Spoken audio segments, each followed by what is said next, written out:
மூர்த்தியே விழித்தெழுவாய்.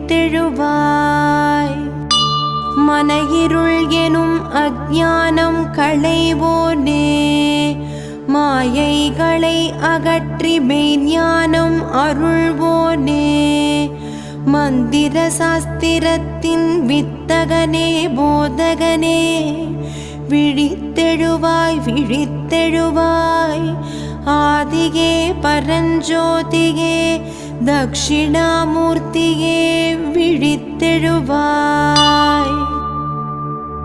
வடதிசை அமர்ந்து உனை துதிக்க வல்லமை அருள்பவரே, முல்லை மல்லி அர்ச்சனை ஏற்று தொல்லைகள் களைபவரே, கொண்டை கடலை சுண்டல் ஏற்று கோரிக்கை ஈடேற்றுபவரே, விழித்தெழுவாய்